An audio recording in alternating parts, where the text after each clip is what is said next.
अंतरिक्ष यात्री सुनीता विलियम जी को पहले तो बहुत बहुत बधाई। दूसरा, उनसे हमें दो चीज़ें सीखनी चाहिए, सारे स्टूडेंट्स को, जो भी जॉब कर रहे हैं, वर्किंग हैं, या सभी लोगों का अपना अपना एक उद्देश्य होता है लाइफ में कुछ अचीव करने का। तो हमें उनसे ये दो चीज़ें तो ज़रूर सीखनी चाहिए। पहला कि वो मतलब गई थी 8 दिन के लिए, लेकिन वो 8 दिन कन्वर्ट हो गए 9 मंथ में। आप समझ सकते हैं कि कोई और उनकी जगह होता तो शायद बहुत ज़्यादा होपलेस हो जाता।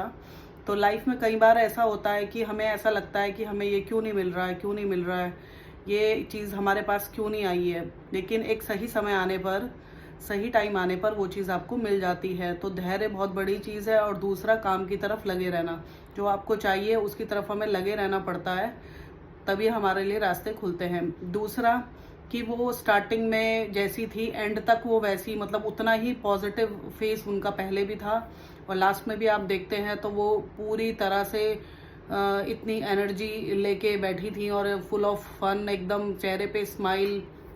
तो उनकी स्माइल शुरू में भी थी और एंड में भी आपने देखा होगा कि उनकी स्माइल नहीं गई। तो उनके अंदर इतना कॉन्फिडेंस था, सारे रास्ते बंद होने के बावजूद भी एक होप थी उनके पास कि नहीं, सब कुछ ओके हो जाएगा।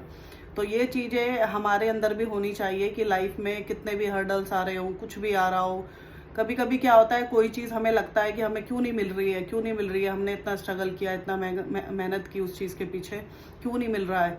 लेकिन हमें वेट करना चाहिए समय का, सही समय आने का। हो सकता है कि वो चीज़ हमें उस टाइम ना मिल रही हो, लेकिन आगे हमें वो मिल जाए। लेकिन उसके लिए हमें कंटिन्यू रहना पड़ेगा, काम के लिए कंटिन्यू रहेंगे तभी हमें रिजल्ट मिलेगा। तो दो चीज़ें जो हैं, जो हमें उनसे सीखनी चाहिए। और तीसरा ये भी मैं बोल सकती हूँ, कई लोग आजकल आस्था के परे चल रहे हैं, वो हिंदुस्तानी मूल की रहने वाली हैं, उन्होंने अपनी आस्था कभी नहीं छोड़ी, तो हमें भी अपनी आस्था नहीं छोड़नी चाहिए ईश्वर के प्रति।